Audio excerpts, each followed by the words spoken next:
प्यारे बच्चों, नमस्कार। आपको इतिहास पढ़ाने जा रहे हैं।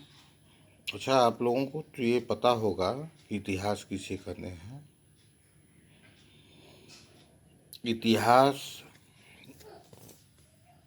को जानने के लिए इतिहास को 3 श्रेणियों में बांटा जाता है: प्रागैतिहासिक, प्राक ऐतिहास,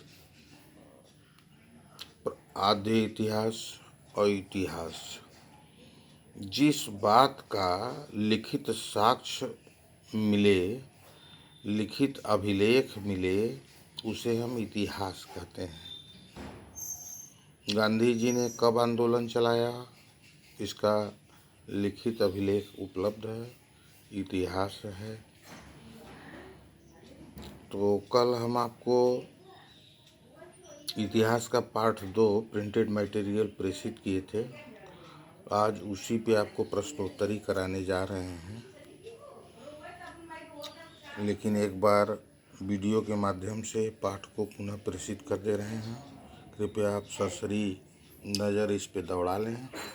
उसके बाद प्रश्नोत्तरी कराया जाएगा। कृपया ध्यानपूर्वक प्रश्नोत्तरी को देखें और अपने नोट्स बुक में इसको अंकित करें।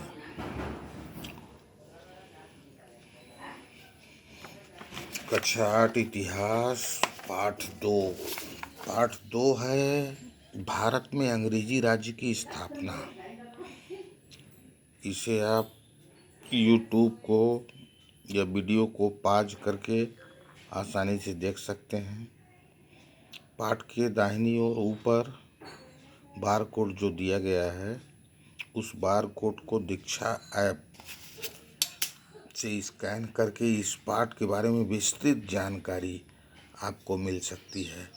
तो कृपया करके बार कोड को स्कैन करके दीक्षा ऐप के माध्यम से इस पाठ का भी अध्ययन कर लें। इस पाठ का अगला पेज यूं है। इसे आप वीडियो को पॉज करके आसानी से देख सकते हैं। इसका तीसरा पेज वीडियो पॉज करके आसानी से देख सकते हैं। चौथा पेज वीडियो को पॉज करके आसानी से देखा जा सकता है।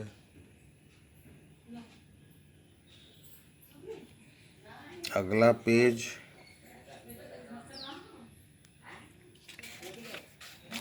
पार्ट 2 का अगला पेज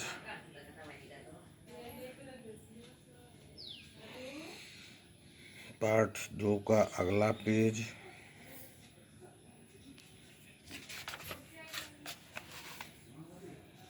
पार्ट 2 का अंतिम पेज। फिर प्रश्नोत्तरी का नंबर आता है। भारत में अंग्रेजी राज्य की स्थापना। भारत में अंग्रेज सर्वप्रथम व्यापार करने आए थे। धीरे धीरे ईस्ट इंडिया कंपनी, जो उनकी कंपनी थी, उसका नाम था east India company. East India company के माध्यम से उनके द्वारा भारत में शासन किया गया। अब इसके बारे में आपको अति लघु उत्तरी प्रश्न को लिखा रहे हैं, जिसको आप पढ़ लें, देख लें और अपने नोटबुक में नोट कर लें। पहला प्रश्न आपको बता रहे हैं,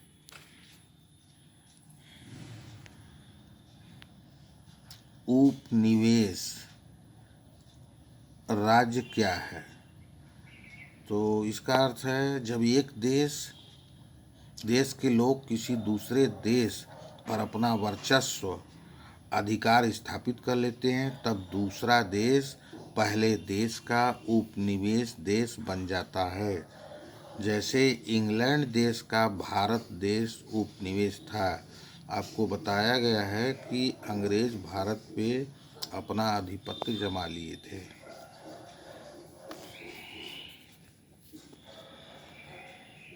औद्योगिक क्रांति किसे कहते हैं? औद्योगिक क्रांति उन प्रयासों को कहते हैं, अभियान को कहते हैं जिसके माध्यम से देश में उद्योगों को बढ़ावा मिल सके।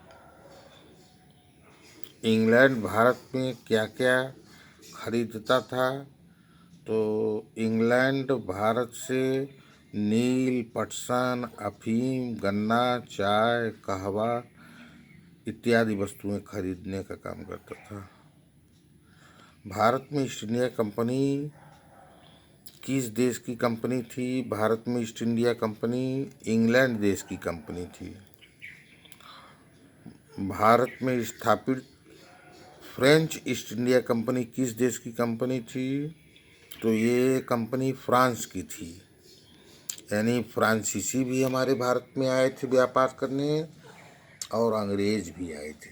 तो अंग्रेज़ों की जो कंपनी थी, इंग्लैंड की कंपनी जो थी, उसे ईस्ट इंडिया कंपनी कहते थे। जो फ्रांस की कंपनी थी उसको फ्रेंच ईस्ट इंडिया कंपनी कहते थे। ब्रिटिश ईस्ट इंडिया कंपनी की ताकत बढ़ाने के लिए किस अंग्रेज अधिकारी का योगदान था? ब्रिटिश ईस्ट इंडिया कंपनी की ताकत बढ़ाने के लिए लॉर्ड क्लाइव अंग्रेज अधिकारी का बहुत बड़ा योगदान था। भारत में फ्रेंच ईस्ट इंडिया कंपनी का नेतृत्व किस फ्रांसीसी अधिकारी द्वारा किया गया? तो फ्रेंच ईस्ट इंडिया कंपनी का नेतृत्व फ्रांसीसी अधिकारी ड्यूक द्वारा किया गया। कर्नाटक युद्ध कब लड़ा गया? कर्नाटक युद्ध 3 बार। प्रथम युद्ध जो है 1746 से 48, द्वितीय युद्ध 1749 से 54, तृतीय युद्ध 1756 से 63। वांडीवास के युद्ध में कौन किसको पराजित किया? तो 1760 में वांडीवास के युद्ध में फ्रांसीसी अंग्रेजों से पराजित हो गए। प्लासी का युद्ध कब हुआ और किसके बीच हुआ? परिणाम क्या हुआ? प्लासी का युद्ध 1757 में हुआ था और सिराजुद्दौला एवं क्लाइव के मध्य हुआ। सिराजुद्दौला मैदान से भाग खड़ा हुआ। मीर जाफर कौन था? मीर जाफर सिराजुद्दौला का सेनापति था। अंग्रेज़ों के व्यापार के लिए भारत की क्या क्या चीज़ें महत्वपूर्ण थी? अंग्रेज जो व्यापार करते थे उनके लिए महत्वपूर्ण थी कि उनको चुंगी न देना पड़े, सामानों को एक स्थान से दूसरे स्थान पर ले जाने की पूरी आज़ादी हो, उन्हें व्यापार में मनमानी कर सकें, भारतीयों को अपना सामान सस्ता बेचने के लिए विवश करते थे और उनसे यानी भारतीयों को महंगा सामान बेचते थे और उनसे जो कच्चा माल खरीदें वो सस्ते दर पे खरीदें। बंदरगाहों के पास किलेबंदी करते थे, पट्टे पे प्राप्त भूमि पे प्रशासन चलाते थे। फरमान क्या थे? मुगल बादशाह द्वारा जो आदेश दिया जाता था उसे फरमान कहते हैं। दस्तक क्या है? भारतीय राजाओं द्वारा अंग्रेजी कंपनी को बिना कर दिए सामानों के आयात निर्यात में छूट के लिए पास या दस्तक जारी करने का अधिकार कंपनी को मिला था। तो आप इन प्रश्नों को YouTube पॉज करके आसानी से देख सकते हैं। अगर प्रश्न